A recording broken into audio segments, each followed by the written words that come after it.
Budget ಆರಂಭಕ್ಕೂ ಮುನ್ನವೇ ಇವತ್ತು ಸರ್ಕಾರಕ್ಕೆ ಬಿಸಿ ಮುಟ್ಟಿಸೋದಕ್ಕೆ ಜಂಟಿ ಹೋರಾಟವನ್ನು ಮಾಡ್ತಾ ಇದ್ದಾರೆ. ನಮ್ಮ ಜೊತೆಗೆ ಜೆಡಿಎಸ್ ಶಾಸಕಾಂಗ ನಾಯಕರಾದಂತಹ ಸುರೇಶ್ ಬಾಬು ಅವರು ಇದ್ದಾರೆ, ಅವ್ರನ್ನೇ ಮಾತಾಡ್ತಾ ಹೋಗ್ತಾನೆ. ಹಾಗೆಯೇ ಶರವಣವರು ಕೂಡ ಇದ್ದಾರೆ, ಮತ್ತೊಬ್ಬರು ಪರಿಷತ್ ಸದಸ್ಯರು, ಅವರೆಲ್ಲರನ್ನೂ ಒಟ್ಟಾರೆಯಾಗಿ ಮಾತಾಡಿಸುವಂಥ ಪ್ರಯತ್ನ ಮಾಡ್ತಾನೆ. ಸರ್, ಈಗ ನೇರವಾಗಿ ಹೇಳೋದಾದರೆ ಬಜೆಟ್ನ ಗಾತ್ರ ಜಾಸ್ತಿ ಆಗ್ತಾ ಇದೆ, ಹಾಗೆ ಸಾಲವೂ ಕೂಡ ಜಾಸ್ತಿ ಆಗ್ತಾ ಇದೆ. ಒಂದು ಕಡೆಗೆ ಅನುದಾನಕ್ಕೆ ಬೇಡಿಕೆ ಆಗ್ತೀರಿ, ಅನುದಾನ ಕೊಡುವಂಥ ವಿಶ್ವಾಸ ನಿಮ್ಗೆ ಇದೆಯಾ? ಬಜೆಟ್ನ ನಂತರ ಅನುದಾನ ಸಿಗುವಂಥ ವಿಶ್ವಾಸ ಇದೆಯಾ? ಇವತ್ತು ಏನು ಬಜೆಟ್ ಮಂಡಿಸ್ತಾ ಇದ್ದಾರೆ, ಕಳೆದ 2 ವರ್ಷದಿಂದ ನಾವೆಲ್ಲ ಕೂಡ ನಿರೀಕ್ಷಣೆ ಇಟ್ಕೊಂಡಿದ್ದೆಲ್ಲ ಕೂಡ ಹುಸಿಯಾಗಿದೆ. ಅವರು ಯಾವುದೇ ರೀತಿ ಅಭಿವೃದ್ಧಿಗಾಗಲಿ ರಾಜ್ಯದ ವಿವಿಧ ಇಲಾಖೆಗಳಿಗೆ ನ್ಯಾಯ ಒದಗಿಸ್ಕೊಡೋ ನಿಟ್ಟಂತ ಆರ್ಥಿಕ ಮಟ್ಟವನ್ನು ಸುಧಾರಿಸೋಕ್ಕೆ ಯಾವತ್ತೂ ಕೂಡ ಚಿಂತೆಯನ್ನು ಮಾಡಲಿಲ್ಲ. ಇದು 4 ಲಕ್ಷಕ್ಕಿಂತ ಹೆಚ್ಚಿನ ಕೋಟಿಯ ಬಜೆಟನ್ನು ಇವತ್ತೇನು ಮಂಡಿಸ್ತಾ ಇದ್ದಾರೆ, ಅದರಲ್ಲಿ ನಮಗೆ ನಿರೀಕ್ಷಣೆ ಇದೆ. ಖಂಡಿತ ಎಲ್ಲ ಇಲಾಖೆಗಳಿಗೂ ಕೂಡ ಮೂಲಭೂತ ಸೌಕರ್ಯಗಳು ಒದಗಿಸ್ಕೊಡ್ಲಿಕ್ಕೆ ಮುಂದಾಗ್ತಾರೆ. ಮತ್ತು ಶಾಸಕರ ಪ್ರದೇಶ ಅಭಿವೃದ್ಧಿ ನಿಧಿ ಇದೆಲ್ಲದನ್ನು ಕೂಡ ಗಮನದಲ್ಲಿ ಇಟ್ಕೋತಾರೆ ಅಂತ ನಾವು ಅಂದ್ಕೊಂಡಿದ್ದೇವೆ. ಖಂಡಿತ ಯಾವ ರೀತಿ ಅವ್ರು ಮಂಡಿಸ್ತಾರೆ ಅದ್ರ ಮೇಲೆ ನಾನು ಪ್ರತಿಕ್ರಿಯೆ ನೀಡಲಿಕ್ಕೆ ವ್ಯಕ್ತಪಡಿಸ್ತೇನೆ. ಒಂದು ಕಡೆಗೆ ಸಿದ್ದರಾಮಯ್ಯ ಅವರು ಈಗೇನು ಬಜೆಟ್ ಮಾಡ್ತಾ ಇದ್ದಾರೆ, ಸಾಲದ ಕೂಪ ಜಾಸ್ತಿ ಆಗ್ತಾ ಇರತಕ್ಕಂಥದ್ದು. ಆದರೆ ಎಲ್ಲೋ ಒಂದು ಕಡೆ ತಮ್ಗೆ ಅನಿಸ್ತಿದೆಯಾ ಕೇವಲ ಗ್ಯಾರಂಟಿಗಳು ಅಷ್ಟೇ ಹೊರೆ ಆಗ್ತಿದೆ ಸರ್ಕಾರಕ್ಕೆ, ಅಥವಾ ಸಿದ್ದರಾಮಯ್ಯ ಅವರಿಗೆ ಹಣಕಾಸು ಇಲಾಖೆಯನ್ನು ನಿರ್ವಹಿಸೋಕೆ ಆಗ್ತಾ ಇಲ್ವಾ ಅಂತ? ಇಲ್ಲ, ನಾವು ಅವರು ಸಮರ್ಥರಿದ್ದಾರೆ ಅಂತ ಭಾವಿಸ್ಕೊಂಡಿದ್ವಿ. ಯಾಕೋ ಈ ಸಲ ಅಂತೂ ಖಂಡಿತ ಅವರು ಕೈ ಚೆಲ್ಲಿ ಕೂತಿದ್ದಾರಂಗೆ ಕಾಣಿಸ್ತಾರೆ. 2 ವರ್ಷದಿಂದ ಅವರು ಎಲ್ಲ ಇಲಾಖೆಗೂ ಕೂಡ ಸರಿಯಾದ ರೀತಿಯಲ್ಲಿ ಆರ್ಥಿಕ ವ್ಯವಸ್ಥೆಯನ್ನು ಮಾಡಲಿಕ್ಕೆ ಅವರು ವಿಫಲವಾಗಿದ್ದಾರೆ. ಖಂಡಿತ ಅದು ಅವರಿಂದ ನಿರೀಕ್ಷಣೆ ನಾವ್ಯಾರು ಕೂಡ ಮಾಡಿರಲಿಲ್ಲ. ಹಾಗೆ ನಮ್ಮ ಜೊತೆಗೆ ಪರಿಷತ್ ಸದಸ್ಯರಂತ ಶರವಣವರು ಇದ್ದಾರೆ, ಅವ್ರನ್ನ ಮಾತಾಡ್ತಾ ಹೋಗ್ತಾನೆ. ಸರ್, ಇವತ್ತಿನ ಬಜೆಟ್ನ ನಂತರ ಮತ್ತೆ ಪರಿಷತ್ನಲ್ಲಿ ಯಾವೆಲ್ಲ ವಿಚಾರಗಳನ್ನ ಕೈಗೆತ್ತಿಕೊಳ್ಬೇಕು ಅಂತ ಇದ್ದೀರಿ? ಅದು ಜಂಟಿ ಹೋರಾಟ ಯಾವ ರೀತಿ ಇರುತ್ತೆ ಅಂತ? ಬಹುಶಃ ವಿರೋಧ ಪಕ್ಷಗಳಾದಂಥ ಬಿಜೆಪಿ ಮತ್ತು JDS ಇಬ್ಬರೂ ಕೂಡ ವಿಧಾನ ಪರಿಷತ್ ಇರ್ಬೋದು, ವಿಧಾನಸಭಾ ಇರ್ಬೋದು, 2 ವಿಧಾನ ಮಂಡಲದಲ್ಲೂ ಕೂಡ ಜಂಟಿಯಾಗಿ ಹೋರಾಟ ಮಾಡ್ಕೊಂಡು ಬರ್ತಾ ಇದ್ದೀವಿ. ಇವತ್ತು ಈ ಬಡ್ಜೆಟಲ್ಲಿ ಏನು 4 ಲಕ್ಷ ದಾಟಿ ಈ ಒಂದು ಇತಿಹಾಸ ಅಂತ ಏನು ಡಂಗುರ ಬಾರಿಸ್ಕೊತಾ ಇದ್ದಾರೆ, ಬಹುಶಃ ಬರೀ ಪುಸ್ತಕ ರೂಪದಲ್ಲಿ ಬರೀ ಬಡ್ಜೆಟ್ ಆಗೇ ಉಳಿತದೆ ಹೊತ್ತು ಯಾವುದು ಕೂಡ ಇವತ್ತು ಆರ್ಥಿಕ ಪರಿಸ್ಥಿತಿ ಯಾವ ಮಟ್ಟಕ್ಕಿದೆ ಅನ್ನೋದನ್ನ ಆಗಲೇ ಹಲವಾರು ಶಾಸಕರುಗಳು ಮಾತನಾಡಿದ್ದಾರೆ. ಇವತ್ತು ಖಜಾನೆ ಖಾಲಿಯಾಗಿದೆ, ಸಾಲ ಮೇಲೆ ಸಾಲ ಮಾಡ್ತಾನೇ ಇದ್ದಾರೆ. ನೀವು ಒಂದು ತಗೊಳ್ಳಿ, ಧರ್ಮಸಿಂಗ್ ಮುಖ್ಯಮಂತ್ರಿ ಇದ್ದಾಗ ಎಷ್ಟು ಸಾಲ ಇತ್ತು? ನಮ್ಮ ನಾಯಕರು ಕುಮಾರಣ್ಣವರು ಮುಖ್ಯಮಂತ್ರಿ ಇದ್ದಾಗ 45,000 ಕೋಟಿ ಇತ್ತು, ಆವಾಗ 35,000 ಕೋಟಿ ಇತ್ತು. ಅದಾದ ನಂತರ ಬಂದಿರತಕ್ಕಂಥ ಯಡಿಯೂರಪ್ಪನವರು ಇರ್ಬೋದು, ಮತ್ತೆ ಬೇರೆ ಬೇರೆ ಮುಖ್ಯಮಂತ್ರಿಗಳಿರ್ಬೋದು, ಇವತ್ತು ಯಾವ ಮಟ್ಟಕ್ಕೆ ಸಾಲದ ವೇಗ ಮೇಲಕ್ಕೆ ಹೋಗ್ತಾ ಇದೆ, ಬಟ್ ಅಭಿವೃದ್ಧಿ ಕೆಲಸಗಳು ಏನೂ ಆಗ್ತಾ ಇಲ್ಲ. ಇದು ಒಂಥರ ಉಪ್ಪು ಹುಳಿ ಖಾರ ಇಲ್ಲದ ಹುಸಿ ಬಡ್ಜೆಟ್ ಅಂತೇಳಿ ನಾನು ಹೇಳಲಿಕ್ಕೆ ಬಯಸ್ತಾ ಇದ್ದೀನಿ. Thank you sir. Yes sir, ಇದಿಷ್ಟು ಕೂಡ JDS ಶಾಸಕಾಂಗ ನಾಯಕರಾದಂಥ ಸುರೇಶ್ ಬಾಬು ಅವರು ಹಾಗೇನೇ ಶರವಣವರು ಹೇಳುವಂಥದ್ದು. ಅವ್ರು ಹೇಳುವಂತೆ ಈ ಬಜೆಟ್ ಏನಿದೆ ಕೇವಲ ಸಾಲವನ್ನು ಜಾಸ್ತಿ ಮಾಡೋದಕ್ಕಷ್ಟೇ ಈ ಬಜೆಟನ್ನು ಮಾಡ್ತಾ ಇದ್ದಾರೆ, ಕೇವಲ ಸಾಲ ಮಾಡಿ ಅಷ್ಟೇ ಮಾಡ್ತಾ ಇರ್ತಕ್ಕಂಥದ್ದು.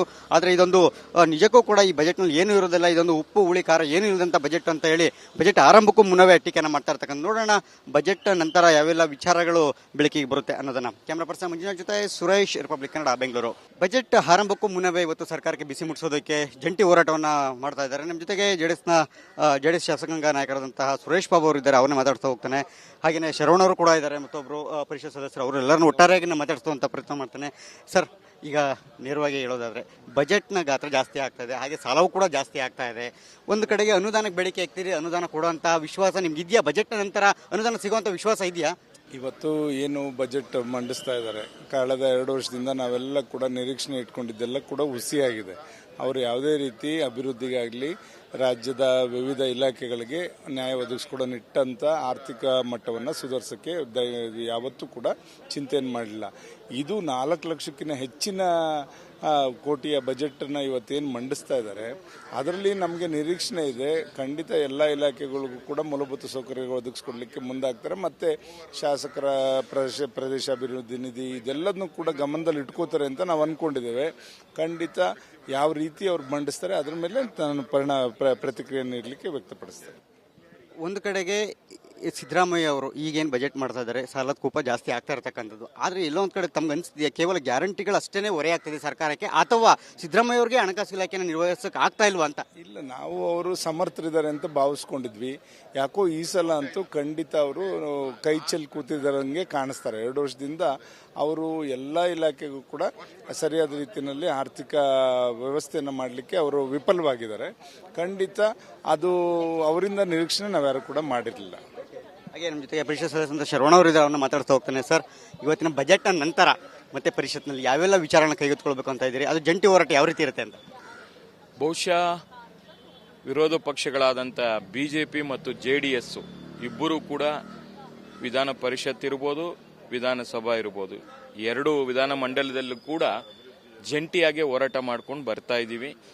ಇವತ್ತು ಈ ಬಡ್ಜೆಟಲ್ಲಿ ಏನು 4 ಲಕ್ಷ ದಾಟಿ ಈ ಒಂದು ಇತಿಹಾಸ ಅಂತ ಏನು ಡಂಗುರ ಬಾರಿಸ್ಕೊತಾ ಇದ್ದಾರೆ, ಬಹುಶಃ ಬರೀ ಪುಸ್ತಕ ರೂಪದಲ್ಲಿ ಬರೀ ಬಡ್ಜೆಟ್ ಆಗೇ ಉಳಿತದೆ ಹೊತ್ತು ಯಾವುದು ಕೂಡ ಇವತ್ತು ಆರ್ಥಿಕ ಪರಿಸ್ಥಿತಿ ಯಾವ ಮಟ್ಟಕ್ಕಿದೆ ಅನ್ನೋದನ್ನ ಆಗಲೇ ಹಲವಾರು ಶಾಸಕರುಗಳು ಮಾತನಾಡಿದ್ದಾರೆ. ಇವತ್ತು ಖಜಾನೆ ಖಾಲಿಯಾಗಿದೆ, ಸಾಲ ಮೇಲೆ ಸಾಲ ಮಾಡ್ತಾನೇ ಇದ್ದಾರೆ. ನೀವು ಒಂದು ತಗೊಳ್ಳಿ, ಧರ್ಮಸಿಂಗ್ ಮುಖ್ಯಮಂತ್ರಿ ಇದ್ದಾಗ ಎಷ್ಟು ಸಾಲ ಇತ್ತು? ನಮ್ಮ ನಾಯಕರು ಕುಮಾರಣ್ಣವರು ಮುಖ್ಯಮಂತ್ರಿ ಇದ್ದಾಗ 45,000 ಕೋಟಿ ಇತ್ತು, ಆವಾಗ 35,000 ಕೋಟಿ ಇತ್ತು. ಅದಾದ ನಂತರ ಬಂದಿರತಕ್ಕಂಥ ಯಡಿಯೂರಪ್ಪನವರು ಇರ್ಬೋದು, ಮತ್ತೆ ಬೇರೆ ಬೇರೆ ಮುಖ್ಯಮಂತ್ರಿಗಳಿರ್ಬೋದು, ಇವತ್ತು ಯಾವ ಮಟ್ಟಕ್ಕೆ ಸಾಲದ ವೇಗ ಮೇಲಕ್ಕೆ ಹೋಗ್ತಾ ಇದೆ, ಬಟ್ ಅಭಿವೃದ್ಧಿ ಕೆಲಸಗಳು ಏನೂ ಆಗ್ತಾ ಇಲ್ಲ. ಇದು ಒಂಥರ ಉಪ್ಪು ಹುಳಿ ಖಾರ ಇಲ್ಲದ ಹುಸಿ ಬಡ್ಜೆಟ್ ಅಂತೇಳಿ ನಾನು ಹೇಳಲಿಕ್ಕೆ ಬಯಸ್ತಾ ಇದ್ದೀನಿ. Thank you sir. Yes sir, ಇದಿಷ್ಟು ಕೂಡ JDS ಶಾಸಕಾಂಗ ನಾಯಕರಾದಂಥ ಸುರೇಶ್ ಬಾಬು ಅವರು ಹಾಗೇನೇ ಶರವಣ ಅವರು ಹೇಳುವಂಥದ್ದು. ಅವ್ರು ಹೇಳುವಂತೆ ಈ ಬಜೆಟ್ ಏನಿದೆ ಕೇವಲ ಸಾಲವನ್ನು ಜಾಸ್ತಿ ಮಾಡೋದಕ್ಕಷ್ಟೇ ಈ ಬಜೆಟನ್ನು ಮಾಡ್ತಾ ಇದ್ದಾರೆ, ಕೇವಲ ಸಾಲ ಮಾಡಿ ಅಷ್ಟೇ ಮಾಡ್ತಾ ಇರ್ತಕ್ಕಂಥದ್ದು. ಆದರೆ ಇದೊಂದು ನಿಜಕ್ಕೂ ಕೂಡ ಈ ಬಜೆಟ್ನಲ್ಲಿ ಏನೂ ಇರೋದಿಲ್ಲ, ಇದೊಂದು ಉಪ್ಪು ಹುಳಿ ಖಾರ ಏನೂ ಇಲ್ಲದಂಥ ಬಜೆಟ್ ಅಂತ ಹೇಳಿ ಬಜೆಟ್ ಆರಂಭಕ್ಕೂ ಮುನ್ನವೇ ಟೀಕೆಯನ್ನು ಮಾಡ್ತಾ ಇರ್ತಕ್ಕಂಥ. ನೋಡೋಣ ಬಜೆಟ್ ನಂತರ ಯಾವೆಲ್ಲ ವಿಚಾರಗಳು ಬೆಳಕಿಗೆ ಬರುತ್ತೆ ಅನ್ನೋದನ್ನ. ಕ್ಯಾಮ್ರಾ ಪರ್ಸನ್ ಮಂಜುನಾಥ್ ಜೊತೆ ಸುರೇಶ್, ರಿಪಬ್ಲಿಕ್ ಕನ್ನಡ, ಬೆಂಗಳೂರು. ಬಜೆಟ್ ಆರಂಭಕ್ಕೂ ಮುನ್ನವೇ ಇವತ್ತು ಸರ್ಕಾರಕ್ಕೆ ಬಿಸಿ ಮುಟ್ಟಿಸೋದಕ್ಕೆ ಜಂಟಿ ಹೋರಾಟವನ್ನು ಮಾಡ್ತಾ ಇದ್ದಾರೆ. ನಮ್ಮ ಜೊತೆಗೆ JDS ಶಾಸಕಾಂಗ ನಾಯಕರಾದಂತಹ ಸುರೇಶ್ ಬಾಬು ಅವರು ಇದ್ದಾರೆ, ಅವ್ರನ್ನ ಮಾತಾಡ್ತಾ ಹೋಗ್ತಾನೆ. ಹಾಗೆಯೇ ಶರವಣವರು ಕೂಡ ಇದ್ದಾರೆ, ಮತ್ತೊಬ್ಬರು ಪರಿಷತ್ ಸದಸ್ಯರು, ಅವರು ಎಲ್ಲರನ್ನೂ ಒಟ್ಟಾರೆಯಾಗಿ ಮಾತಾಡಿಸುವಂಥ ಪ್ರಯತ್ನ ಮಾಡ್ತಾನೆ. ಸರ್, ಈಗ ನೇರವಾಗಿ ಹೇಳೋದಾದರೆ ಬಜೆಟ್ನ ಗಾತ್ರ ಜಾಸ್ತಿ ಆಗ್ತಾ ಇದೆ, ಹಾಗೆ ಸಾಲವೂ ಕೂಡ ಜಾಸ್ತಿ ಆಗ್ತಾ ಇದೆ. ಒಂದು ಕಡೆಗೆ ಅನುದಾನಕ್ಕೆ ಬೇಡಿಕೆ ಆಗ್ತೀರಿ, ಅನುದಾನ ಕೊಡುವಂಥ ವಿಶ್ವಾಸ ನಿಮ್ಗೆ ಇದೆಯಾ? ಬಜೆಟ್ನ ನಂತರ ಅನುದಾನ ಸಿಗುವಂಥ ವಿಶ್ವಾಸ ಇದೆಯಾ? ಇವತ್ತು ಏನು ಬಜೆಟ್ ಮಂಡಿಸ್ತಾ ಇದ್ದಾರೆ, ಕಳೆದ 2 ವರ್ಷದಿಂದ ನಾವೆಲ್ಲ ಕೂಡ ನಿರೀಕ್ಷಣೆ ಇಟ್ಕೊಂಡಿದ್ದೆಲ್ಲ ಕೂಡ ಹುಸಿಯಾಗಿದೆ. ಅವರು ಯಾವುದೇ ರೀತಿ ಅಭಿವೃದ್ಧಿಗಾಗಲಿ ರಾಜ್ಯದ ವಿವಿಧ ಇಲಾಖೆಗಳಿಗೆ ನ್ಯಾಯ ಒದಗಿಸ್ಕೊಡೋ ನಿಟ್ಟಂಥ ಆರ್ಥಿಕ ಮಟ್ಟವನ್ನು ಸುಧಾರಿಸೋಕ್ಕೆ ಯಾವತ್ತೂ ಕೂಡ ಚಿಂತೆಯನ್ನು ಮಾಡಲಿಲ್ಲ. ಇದು 4 ಲಕ್ಷಕ್ಕಿಂತ ಹೆಚ್ಚಿನ ಕೋಟಿಯ ಬಜೆಟನ್ನು ಇವತ್ತೇನು ಮಂಡಿಸ್ತಾ ಇದ್ದಾರೆ, ಅದರಲ್ಲಿ ನಮಗೆ ನಿರೀಕ್ಷಣೆ ಇದೆ. ಖಂಡಿತ ಎಲ್ಲ ಇಲಾಖೆಗಳಿಗೂ ಕೂಡ ಮೂಲಭೂತ ಸೌಕರ್ಯಗಳು ಒದಗಿಸ್ಕೊಡ್ಲಿಕ್ಕೆ ಮುಂದಾಗ್ತಾರೆ. ಮತ್ತು ಶಾಸಕರ ಪ್ರದೇಶ ಅಭಿವೃದ್ಧಿ ನಿಧಿ ಇದೆಲ್ಲದನ್ನು ಕೂಡ ಗಮನದಲ್ಲಿ ಇಟ್ಕೋತಾರೆ ಅಂತ ನಾವು ಅಂದ್ಕೊಂಡಿದ್ದೇವೆ. ಖಂಡಿತ ಯಾವ ರೀತಿ ಅವ್ರು ಮಂಡಿಸ್ತಾರೆ ಅದ್ರ ಮೇಲೆ ನಾನು ಪ್ರತಿಕ್ರಿಯೆ ನೀಡಲಿಕ್ಕೆ ವ್ಯಕ್ತಪಡಿಸ್ತೇನೆ. ಒಂದು ಕಡೆಗೆ ಸಿದ್ದರಾಮಯ್ಯ ಅವರು ಈಗೇನು ಬಜೆಟ್ ಮಾಡ್ತಾ ಇದ್ದಾರೆ ಸಾಲದ ಕೂಪ ಜಾಸ್ತಿ ಆಗ್ತಾ ಇರತಕ್ಕಂಥದ್ದು. ಆದರೆ ಎಲ್ಲೋ ಒಂದು ಕಡೆ ತಮ್ಗೆ ಅನಿಸ್ತಿದೆಯಾ ಕೇವಲ ಗ್ಯಾರಂಟಿಗಳು ಅಷ್ಟೇ ಹೊರೆ ಆಗ್ತಿದೆ ಸರ್ಕಾರಕ್ಕೆ, ಅಥವಾ ಸಿದ್ದರಾಮಯ್ಯ ಅವ್ರಿಗೆ ಹಣಕಾಸು ಇಲಾಖೆನ ನಿರ್ವಹಿಸೋಕೆ ಆಗ್ತಾ ಇಲ್ವಾ ಅಂತ? ಇಲ್ಲ, ನಾವು ಅವರು ಸಮರ್ಥರಿದ್ದಾರೆ ಅಂತ ಭಾವಿಸ್ಕೊಂಡಿದ್ವಿ. ಯಾಕೋ ಈ ಸಲ ಅಂತೂ ಖಂಡಿತ ಅವರು ಕೈ ಚೆಲ್ಲಿ ಕೂತಿದ್ದಾರಂಗೆ ಕಾಣಿಸ್ತಾರೆ. 2 ವರ್ಷದಿಂದ ಅವರು ಎಲ್ಲ ಇಲಾಖೆಗೂ ಕೂಡ ಸರಿಯಾದ ರೀತಿಯಲ್ಲಿ ಆರ್ಥಿಕ ವ್ಯವಸ್ಥೆಯನ್ನು ಮಾಡಲಿಕ್ಕೆ ಅವರು ವಿಫಲವಾಗಿದ್ದಾರೆ. ಖಂಡಿತ ಅದು ಅವರಿಂದ ನಿರೀಕ್ಷಣೆ ನಾವ್ಯಾರು ಕೂಡ ಮಾಡಿರಲಿಲ್ಲ. ಹಾಗೆ ನಮ್ಮ ಜೊತೆಗೆ ಪರಿಷತ್ ಸದಸ್ಯರಾದ ಶರವಣ ಅವರು ಇದ್ದಾರೆ, ಅವ್ರನ್ನ ಮಾತಾಡ್ತಾ ಹೋಗ್ತಾನೆ. ಸರ್, ಇವತ್ತಿನ ಬಜೆಟ್ನ ನಂತರ ಮತ್ತೆ ಪರಿಷತ್ನಲ್ಲಿ ಯಾವೆಲ್ಲ ವಿಚಾರನ ಕೈಗೆತ್ತಿಕೊಳ್ಬೇಕು ಅಂತ ಇದ್ದೀರಿ? ಅದು ಜಂಟಿ ಹೋರಾಟ ಯಾವ ರೀತಿ ಇರುತ್ತೆ ಅಂತ? ಬಹುಶಃ ವಿರೋಧ ಪಕ್ಷಗಳಾದಂಥ ಬಿಜೆಪಿ ಮತ್ತು JDS ಇಬ್ಬರೂ ಕೂಡ ವಿಧಾನ ಪರಿಷತ್ ಇರ್ಬೋದು, ವಿಧಾನಸಭಾ ಇರ್ಬೋದು, 2 ವಿಧಾನಮಂಡಲದಲ್ಲೂ ಕೂಡ ಜಂಟಿಯಾಗಿ ಹೋರಾಟ ಮಾಡ್ಕೊಂಡು ಬರ್ತಾ ಇದ್ದೀವಿ. ಇವತ್ತು ಈ ಬಡ್ಜೆಟಲ್ಲಿ ಏನು 4 ಲಕ್ಷ ದಾಟಿ ಈ ಒಂದು ಇತಿಹಾಸ ಅಂತ ಏನು ಡಂಗುರ ಬಾರಿಸ್ಕೊತಾ ಇದ್ದಾರೆ, ಬಹುಶಃ ಬರೀ ಪುಸ್ತಕ ರೂಪದಲ್ಲಿ ಬರೀ ಬಡ್ಜೆಟ್ ಆಗೇ ಉಳಿತದೆ ಹೊತ್ತು ಯಾವುದು ಕೂಡ ಇವತ್ತು ಆರ್ಥಿಕ ಪರಿಸ್ಥಿತಿ ಯಾವ ಮಟ್ಟಕ್ಕಿದೆ ಅನ್ನೋದನ್ನ ಆಗಲೇ ಹಲವಾರು ಶಾಸಕರುಗಳು ಮಾತನಾಡಿದ್ದಾರೆ. ಇವತ್ತು ಖಜಾನೆ ಖಾಲಿಯಾಗಿದೆ, ಸಾಲ ಮೇಲೆ ಸಾಲ ಮಾಡ್ತಾನೇ ಇದ್ದಾರೆ. ನೀವು ಒಂದು ತಗೊಳ್ಳಿ, ಧರ್ಮಸಿಂಗ್ ಮುಖ್ಯಮಂತ್ರಿ ಇದ್ದಾಗ ಎಷ್ಟು ಸಾಲ ಇತ್ತು? ನಮ್ಮ ನಾಯಕರು ಕುಮಾರಣ್ಣವರು ಮುಖ್ಯಮಂತ್ರಿ ಇದ್ದಾಗ 45,000 ಕೋಟಿ ಇತ್ತು, ಆವಾಗ 35,000 ಕೋಟಿ ಇತ್ತು. ಅದಾದ ನಂತರ ಬಂದಿರತಕ್ಕಂಥ ಯಡಿಯೂರಪ್ಪನವರು ಇರ್ಬೋದು ಮತ್ತೆ ಬೇರೆ ಬೇರೆ ಮುಖ್ಯಮಂತ್ರಿಗಳಿರ್ಬೋದು, ಇವತ್ತು ಯಾವ ಮಟ್ಟಕ್ಕೆ ಸಾಲದ ವೇಗ ಮೇಲಕ್ಕೆ ಹೋಗ್ತಾ ಇದೆ, ಬಟ್ ಅಭಿವೃದ್ಧಿ ಕೆಲಸಗಳು ಏನೂ ಆಗ್ತಾ ಇಲ್ಲ. ಇದು ಒಂಥರ ಉಪ್ಪು ಹುಳಿ ಖಾರ ಇಲ್ಲದ ಹುಸಿ ಬಡ್ಜೆಟ್ ಅಂತೇಳಿ ನಾನು ಹೇಳಲಿಕ್ಕೆ ಬಯಸ್ತಾ ಇದ್ದೀನಿ. Thank you sir. Yes sir, ಇದಿಷ್ಟು ಕೂಡ JDS ಶಾಸಕಾಂಗ ನಾಯಕರಾದಂಥ ಸುರೇಶ್ ಬಾಬು ಅವರು ಹಾಗೇನೇ ಶರವಣ ಅವರು ಹೇಳುವಂಥದ್ದು. ಅವ್ರು ಹೇಳುವಂತೆ ಈ ಬಜೆಟ್ ಏನಿದೆ ಕೇವಲ ಸಾಲವನ್ನು ಜಾಸ್ತಿ ಮಾಡೋದಕ್ಕಷ್ಟೇ ಈ ಬಜೆಟನ್ನು ಮಾಡ್ತಾ ಇದ್ದಾರೆ, ಕೇವಲ ಸಾಲ ಮಾಡಿ ಅಷ್ಟೇ ಮಾಡ್ತಾ ಇರ್ತಕ್ಕಂಥದ್ದು. ಆದರೆ ಇದೊಂದು ನಿಜಕ್ಕೂ ಕೂಡ ಈ ಬಜೆಟ್ನಲ್ಲಿ ಏನೂ ಇರೋದಿಲ್ಲ, ಇದೊಂದು ಉಪ್ಪು ಹುಳಿ ಖಾರ ಏನೂ ಇಲ್ಲದಂಥ ಬಜೆಟ್ ಅಂತ ಹೇಳಿ ಬಜೆಟ್ ಆರಂಭಕ್ಕೂ ಮುನ್ನವೇ ಟೀಕೆಯನ್ನು ಮಾಡ್ತಾ ಇರ್ತಕ್ಕಂಥ. ನೋಡೋಣ ಬಜೆಟ್ ನಂತರ ಯಾವೆಲ್ಲ ವಿಚಾರಗಳು ಬೆಳಕಿಗೆ ಬರುತ್ತೆ ಅನ್ನೋದನ್ನು. ಕ್ಯಾಮ್ರಾ ಪರ್ಸನ್ ಮಂಜುನಾಥ್ ಜೊತೆ ಸುರೇಶ್, ರಿಪಬ್ಲಿಕ್ ಕನ್ನಡ, ಬೆಂಗಳೂರು.